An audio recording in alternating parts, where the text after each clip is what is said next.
Hello, good morning. I have your exams. I'll call your names by last name alphabetically to keep track of that. And my apologies if I pronounce your names wrong. Sorry for it beforehand.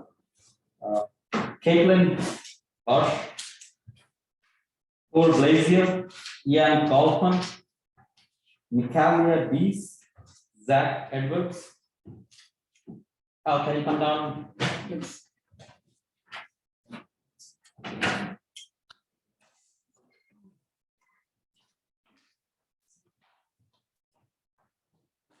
Anna Marissa Holmes.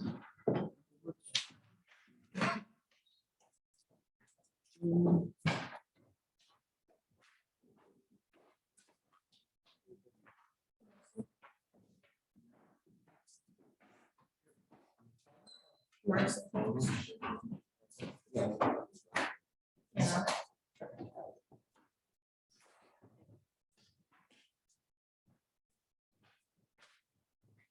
Sherwood Coffey,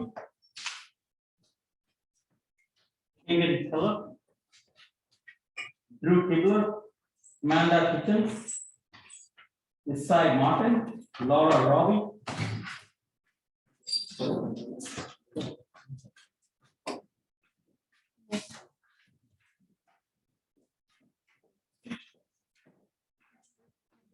Yeah,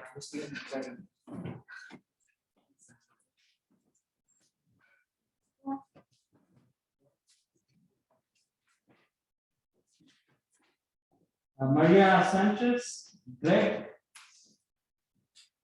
Xander White Smith, Matt Glassman.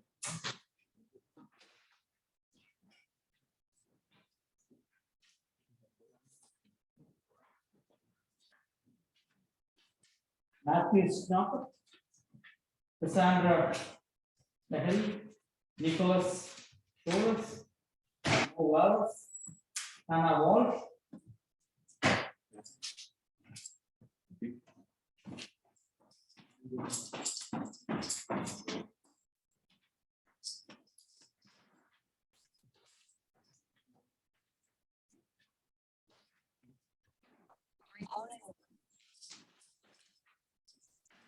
Raven Witt, Sadie Zimmerman.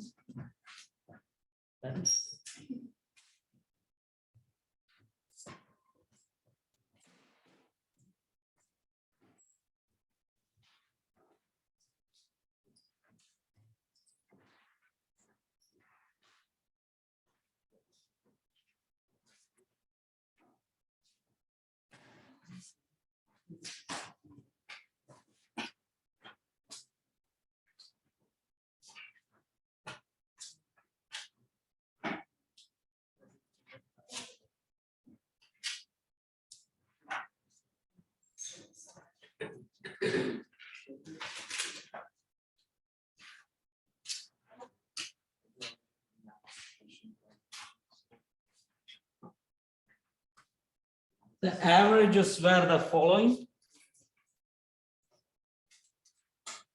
So this is midterm 1. Average was relatively low, but that's because there were a few students who really got very, very low. Probably they never come to the class. So they took the average down. The high was a full score. So this is 65%. And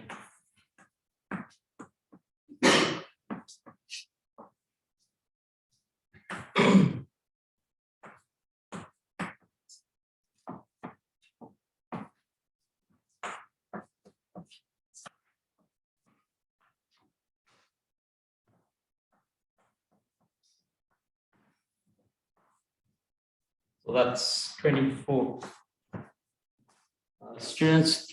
The total score, this is total. Total means homework plus exam, homework plus quiz plus midterm. Everything included. And this is also after a curve. Remember, if you get about 70% based on your quiz, I return back some of the points, a percentage of the points that you lost in your total. So I have given back 20% of the points that you lost. So you add that much, and this is total, remember, and that decides your grade. So the 8 students between 90 to 100, that's it. 80 to 90, 1, 70 to 83.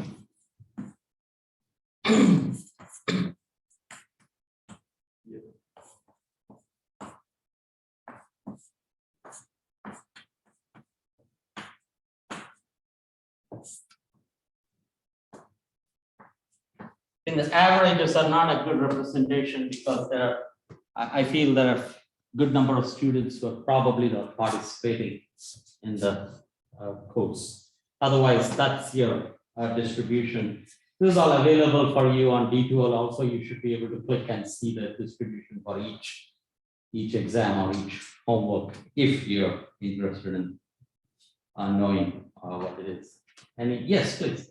Did you already calculate in the extra credit then? Yes, that's correct. So what I do is that, for example, let's do an example.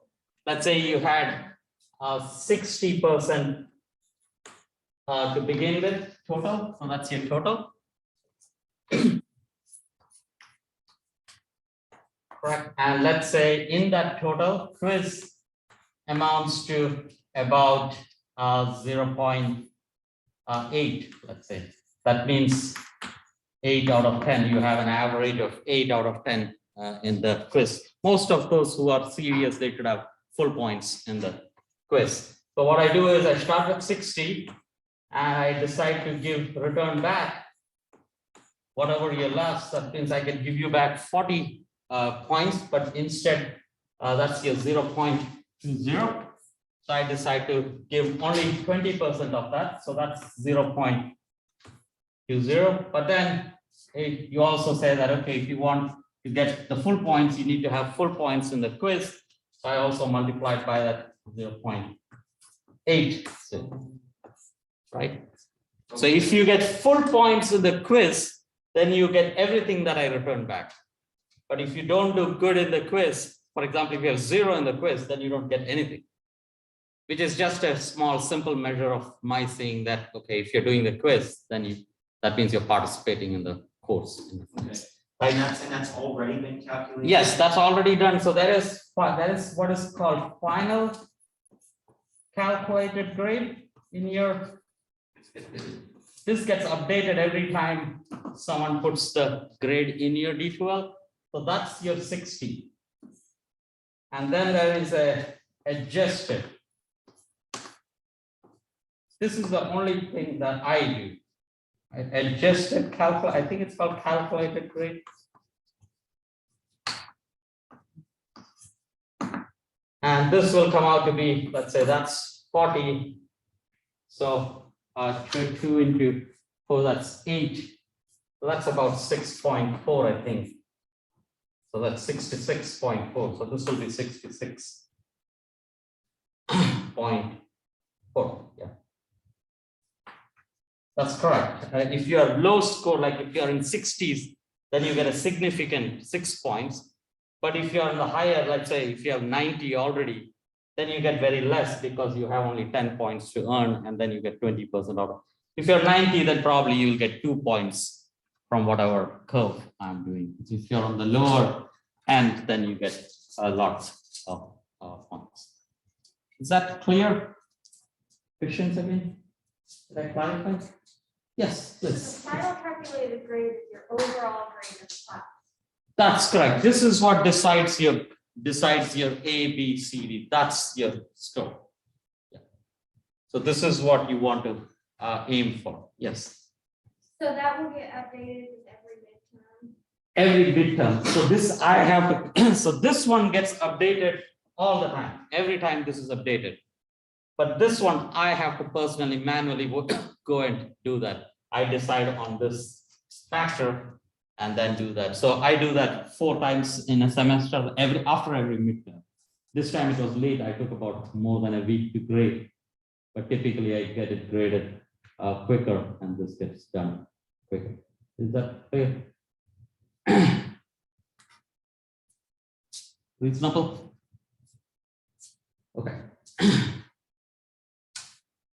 And you should have a feel for what kind of what to expect. Whatever we did this, you can think of this as 1/4 of the semester. This is about 5th or 6th week. We do this 4 times. 4 weeks, 4 weeks, 4 weeks, and so on. So in the next exam, again, we do that after midterm. After a month, we do this again, and so on. And if notice how the homework became important there.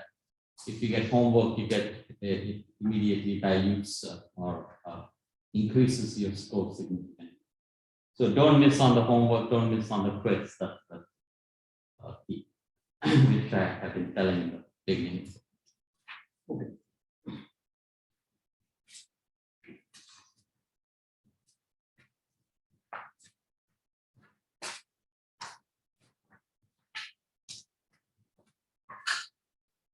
Okay.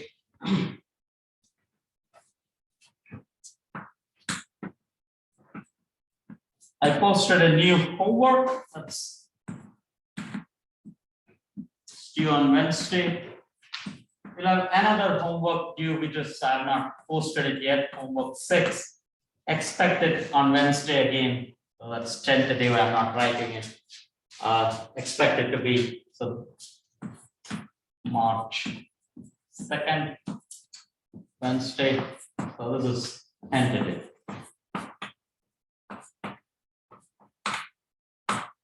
And midterm 2 is 4. This is the Friday before spring break.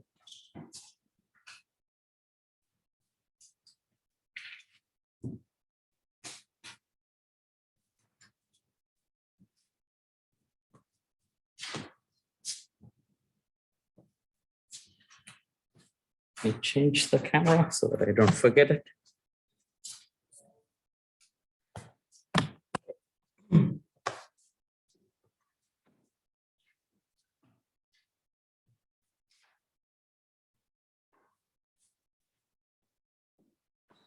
We introduced the idea of electric force and then electric energy, and we finally introduced the idea of a capacitor.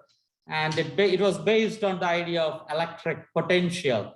Electric potential is a measure of how much energy can be stored at if you move a charge to that point. So that's the way to look at it. Electric potential, we talk in terms of electric potential because wall sockets are talk in terms of electric potential. A battery talks in terms of electric potential. So again, we have electric charge, and then we said electric force. A system always tries to reduce its energy, minimize its energy, and that's how that process is manifested in the form of a force. So we talked about electric energy.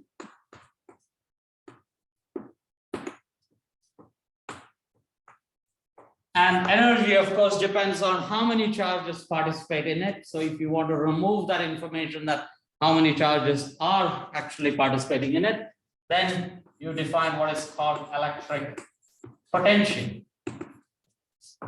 Electric potential is equal to electric energy, potential energy. So this is energy, say electric energy per unit charge.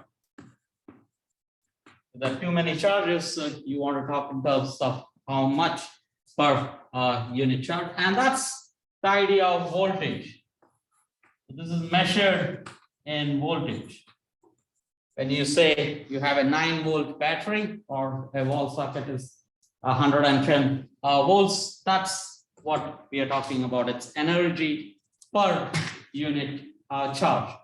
And then we introduce the idea of battery, which basically is the idea of how much you can store energy or a way of generating this electric potential. Intuitively, it is best to think of it as a storage place where you keep all the charges. Another way is that it is a way of creating an electric potential. So we brought in two ideas, that is battery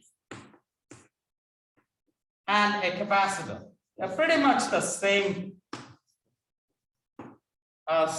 thing. They both store charges in the form of electric potential, but a battery can store a lot of charges, lot of Q, let's say. So here, relatively less charge, but here it takes a long time. Time is large time. Whenever you want to think of charging and discharging your battery in your cell phone, and it is relatively large. A capacitor can do this very quickly, like small amount of time.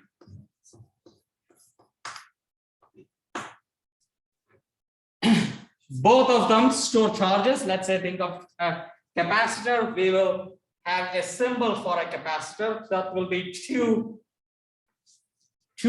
parallel lines. We have thought of capacitor as two plates, and you want to connect the two plates into using electric wires. So this represents wires, and that's a capacitor. And it can store charge.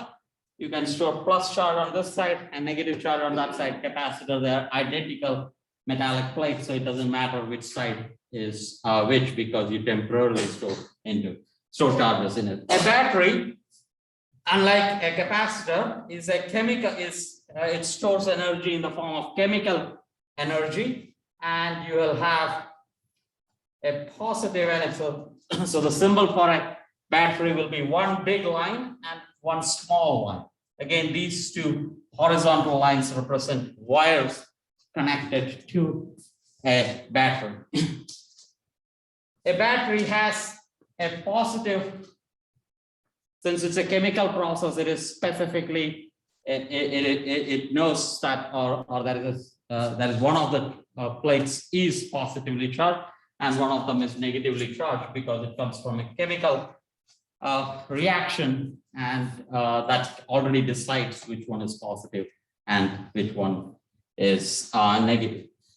Often we will say how much is the potential difference between them. When you separate a positive and a negative charge, there is a potential difference between them. Remember, potential difference is how much energy per unit charge can be released out of the battery if you were to move some positive charge. You can think of this positive charge going through the battery. That's one way of doing that. Like there is a positive and a negative charge, let's say. Here, it can go through the capacitor, or if you were to connect a wire, it can go through a device. For example, your smartphone can be connected to a battery and the charge can go through that. Either way, but usually we make it go through a device. A battery is designed in such a way that a positive charge cannot go backward into it. Otherwise, that's the whole point, that battery can actually keep the positive charge. away from the negative charge. So again, what is a battery? It is a reservoir of charges, and in that form, it is having energy, electrical energy, and it can release that electrical energy. How much electrical energy is released depends on how many charges move through it, and that is decided by a potential. Often, whenever we talk about a battery, we talk about V. That's a fixed quantity. That means to say it can provide so much energy per unit charge. On the other hand, when it's a capacitor, since these are metallic plates, how much charge can collect on it is a matter of response. It is decided by how much charge you provide to it. Because it's a conductor, it can collect as many charge as possible. So it's a response function there. And how much charge or how much voltage is there is decided by what's called a capacitance. So what are the properties of a battery?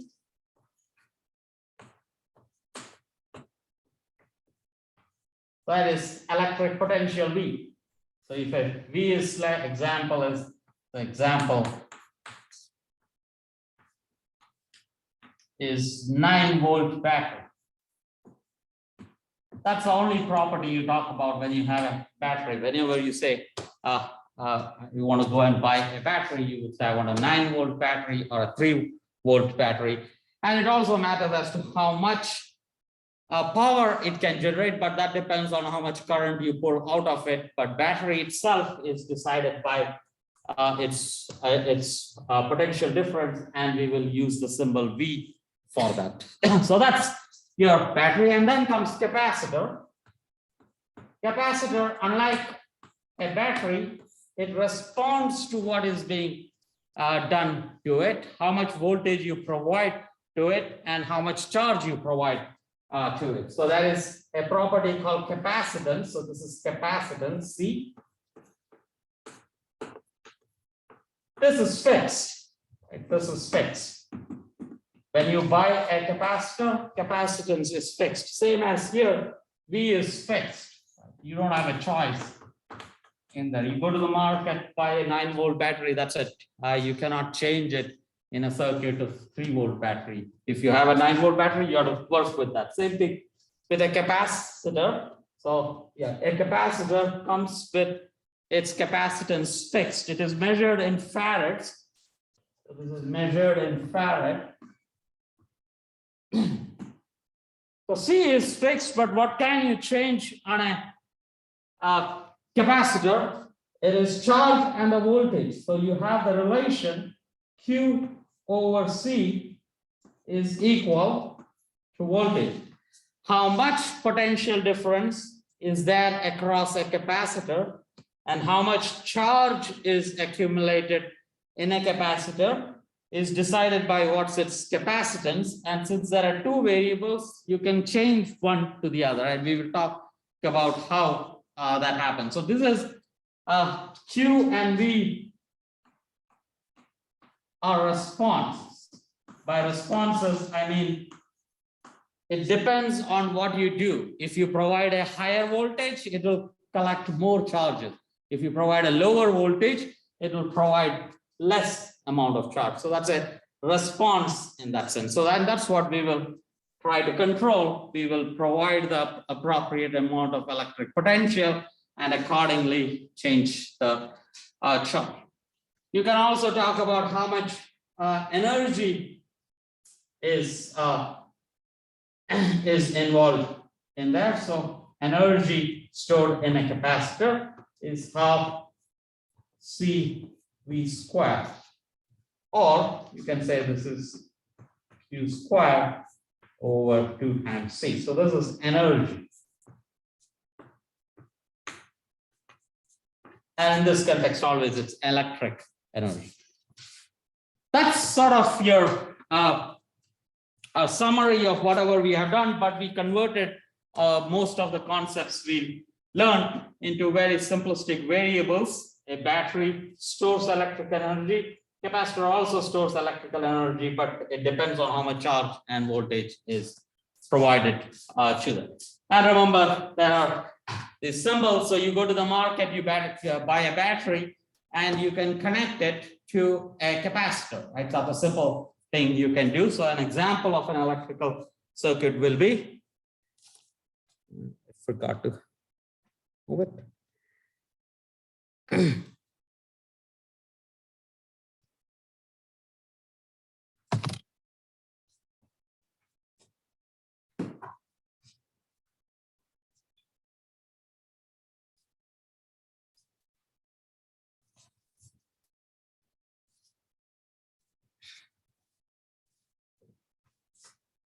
So an example of how you can combine a battery and a capacitor is, so this is a battery that's represented here. That's a battery. Remember again, you've all probably seen a battery. This is an abstract representation of it. This is a positive, this is a wire actually. Pretend that you should imagine this as this is connected to the positive side of the battery, and this wire is connected to the negative side of the battery. Let's say this is equal to 9 volt. So this is, notice this could be confusing. On the left hand side, when I write V, I mean the variable V. And on the right hand side, that's a unit for voltage, that's V. So if you want, this is volt, right? 9 volt battery, that's written like that. But often you simplify it to just diode. You connect it to a capacitor, and that's what you would do. This means that you have a capacitor and a battery. You connect a wire from here to one end of the capacitor, and you connect another wire to the other end of the capacitor. Capacitors are typically small, even a big capacitor, actually can be large in size. Some of the capacitors are really huge. Sometimes you see these capacitors on in your power grid. So yeah, capacitor can be large also, but often in the devices that you see around, they are 1 centimeter and so. Capacitance of a capacitor is fixed, so that's your C. So let's say this is about 1.0 nanofarad. Nano, remember, is 10 raised to minus 9. Typically, the capacitance varies between 10 raised to minus 6 to 10 raised to minus 12. 10 raised to minus 12 is really small. 10 raised to minus 6 is usually relatively large, and nano is a common thing. But it is possible to have larger than a microfarad also. And we immediately ask the question that what is the charge? So the moment you have a plate, think of a capacitor as a conducting plate. This is a reservoir of charges, and this is a metallic wire. That means it's a conductor. Right? The moment you have a conductor, charges start to move around, and the charges from this reservoir will start to move and collect in here. So there will be positive charges that will collect here, and there will be negative charges that will collect here. So that's a general tendency, but eventually this will stop. So that is an equilibrium where there is sufficient number of charges here. And the question is, how many charges collect on that capacitor? So that's a question you can ask. But before that, what is the potential difference between them? If the potential difference between the battery here is 9 volt, it has to be the same across the capacitor also, because it's the same wire connected to it. If this is 0 volt and this is 9 volt, when I say this is 9 volt, this is a potential difference that is 9 volt. You can say this is 0 and that's 9, or you can say this is 7 volt and this is 7 plus 9 volt. So that will be 16 volt. It is only the potential difference that matters. Often in electrical if you're working with electric circuits, what you will do is that you don't like this fact that this is only the potential difference. It could be 16 or it could be 100 volt for that matter. So you always want to make a reference point there. So you would take one wire from here, usually the negative side, and connect it to the earth. So this is, you will connect it to earth. And by earth, you mean you really connect and put it to a conducting point on the earth, which means that there is a huge reservoir. Earth as a whole acts as a reservoir, and that's 0 volt. So this is often represented this way, and this is 0 volt. So then you have a reference. If this is 0 volt, that means that's 9 volt. Now it is very clear that this is 0 because I earthed it. So that's 0 volt, and this will be 9 volt. Often we will not bother about this. We will only worry about the change in potential difference. So in principle, it could be anything, but it's understood that somewhere there is 0. So we will not worry about clarifying this all the time. But if you are really working on this as an expert, then you will realize that it's a lot easier when you have a reference point. And the question always is, what is Q? And how much charge is collected on this capacitor? And since it's the same voltage, here V is 9 volt again. Notice this is not obvious. Since this is 9 volt, it's not necessarily 9 volt there. It is only in this case because they are connected by wires. It's the same potential difference across the battery and across the capacitor, and that's why it's 9 volt. Once you have known that this is 9 volt, now you know 2 parameters for a capacitor. You know the voltage and you know the capacitance. And let me make this 2 digits so that calculations comes out nicer. Then we know that for a capacitor, Q is equal to C times V. Right, so we immediately know how much charge will collect on this capacitor. So capacitance is 1 nanofarad, so that's 1 into 10 raised to minus 9, and 9 volt. So that's 9 into the 9.0 nano, and now this is a charge. Unit of charge is in coulombs, so it's nanocoulombs. So that's the amount of charge it will store, and the 9 nanocoulombs is a good amount of charge. Remember, 1 electron is 1.6 into 10 raised to minus 19 coulombs, so that's about 10 raised to 10 electrons that you have moved, a billion electrons, so about 10 billion electrons that you move from the battery to the plates of the capacitor. So that's what happens in a simple capacitor, and in that process, how much energy have you stored? So earlier the energy was stored inside the battery, and now there is energy stored inside the capacitor. In what form is the energy stored? It is stored in the form of electric field, right? Electric field goes from positive to negative charges. So you have created energy inside the capacitor, and how much energy have you created? Then you will say it is U is equal to either half CV square or Q square over 2C. So let's calculate that. How much energy is stored?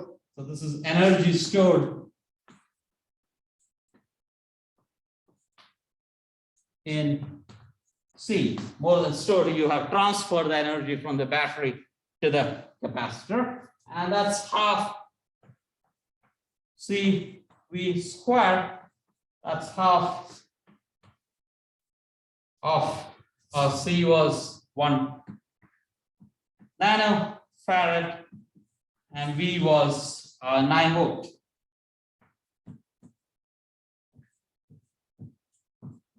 So that's 81 over 2, so that's about 41. So that's 4.1 into 10 raised to minus 8. And now the unit of energy is in joules. So that's the amount of energy you store in that capacitor, or 41 nanojoules.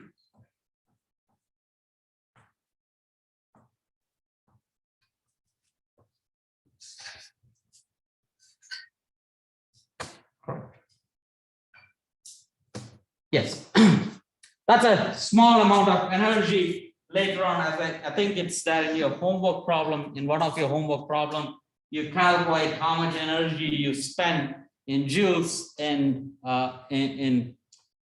keeping one light in your bedroom on for about 24 hours, or let's say about 1 year, and it gives you an idea of how much is how many joules of energy is typically used in a day-to-day operation. So that's one capacitor, and now you can compound this. That's a simple idea. Again, we have a capacitor whose capacitance is given, and you usually want to know what is the charge on the capacitor or what is the voltage on the capacitor. In this case, this voltage came out to be the same, but that need not be the same all the time. So let's compound this. So if you have one capacitor, why not add two capacitors? In fact, in a device like your smartphone, there are millions and millions of such capacitors and resistors. So this is the first electrical component we are talking about. We will talk about three fundamental electrical components during this course, and there are millions of such electrical components inside a device like your smartphone, but they are all at some basic level. Someone does this calculation by hand and decides how much capacitance to choose for each of these capacitors. Okay, example again. Move. So now let's say we have two capacitors. So this is often called capacitors in series.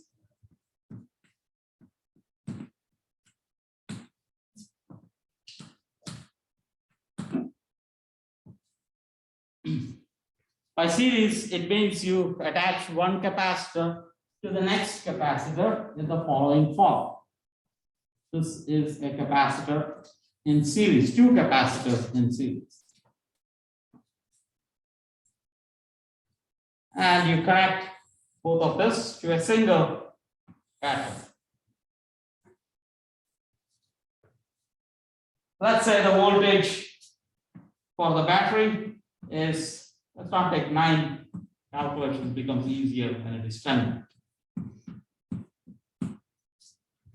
But typically the amount of the standard is to have a 9-volt battery. It's harder to find a 10-volt battery in the market, but it is very easy to get that in a laboratory. You have two capacitors. The moment you have capacitors, that means you know C1. Capacitance of the capacitor is given. So you go to the market, you get two capacitors. One is, let's say, 1 nanocoulomb, nanofarad. And second one is 2.0 nanofarad. As I said, nano is slightly smaller capacitance, but nevertheless decent, typically used. And again, our question would be how much charge is collected in the first capacitance and how much charge of first capacitor and how much charge is collected in the second capacitor. This time it is slightly tricky because here it was very clear that if this is 9 volt, the difference between, if this was 0, that's 9 volt. This is a wire. Everywhere on the wire, the voltage is the same. If this is 9 volt, that's 9 volt. If this is 0 volt, that's 0 volt. 9 minus 0, that's 9 volt of the battery. But now you cannot say that. What you can say is this is 10. So it is clearly this one is 10 volt. And this one is 0. Right? That's 10 volt, that's 0 volt. But you don't know how is that distributed between the two. This could be 2 volt and this could be 8 volt. This could be 5 volt, this could be 5 volt. You only know that the potential difference between the two is 10 volts. So 10 volt is distributed between them, and we don't know how to distribute it.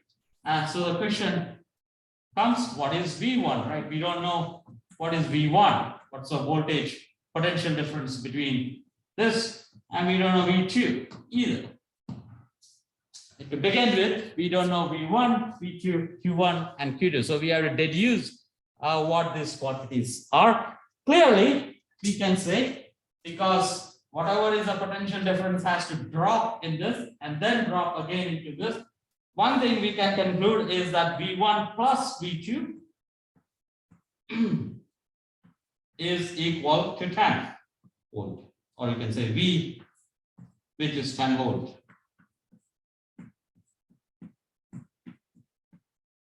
So that's the first conclusion you make, that the voltage has to distribute between the two capacitors.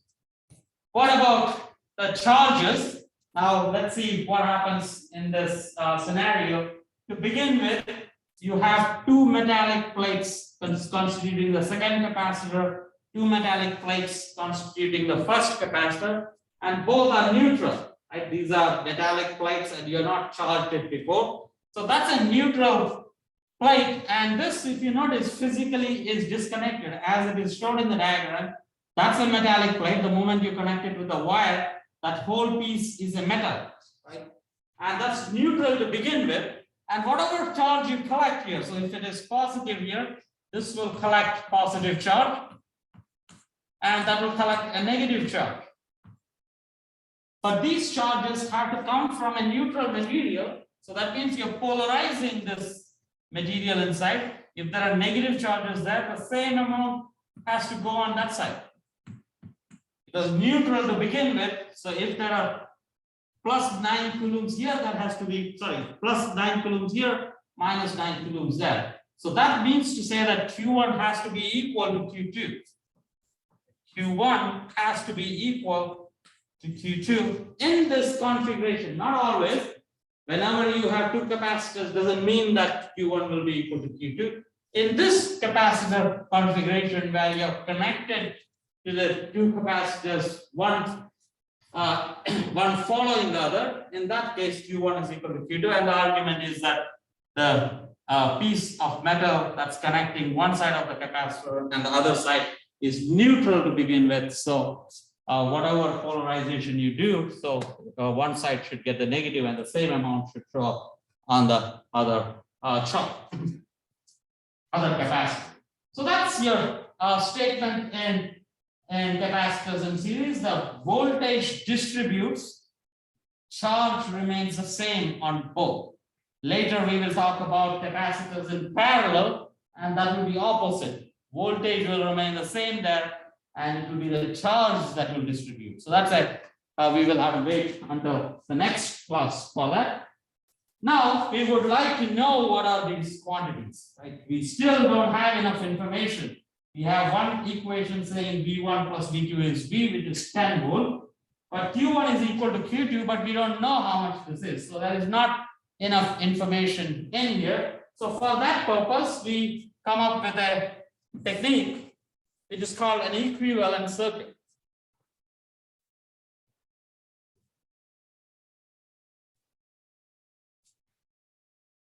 So for this particular circuit, we make a simpler circuit, so which is called equivalent circuit. By the way, this is the first time I'm using the word circuit. Circuit means a combination of these electrical components. Here we have two capacitors and a battery that forms an electrical circuit. We will usually work with simple circuits like 2 or 3 capacitors, not more than that. An equivalent circuit is very similar, has the same battery, so that's the same battery, but instead of 2 capacitors, we have only 1 capacitor. And we ask, what is C? C, we call it C equivalent. We don't know that. Given C1, C2, we say, what is the capacitance? What is the effective capacitor that will pull exactly the same charge as this capacitor will pull? This is pulling Q1 amount of charge from the battery, it has to be the same charge that has to come in here. So that has to be Q1, which is also equal to Q2, which is, we will call it Q. So let's say this is Q, and let me call that Q1, which is equal to Q2. You can also say this is Q equivalent.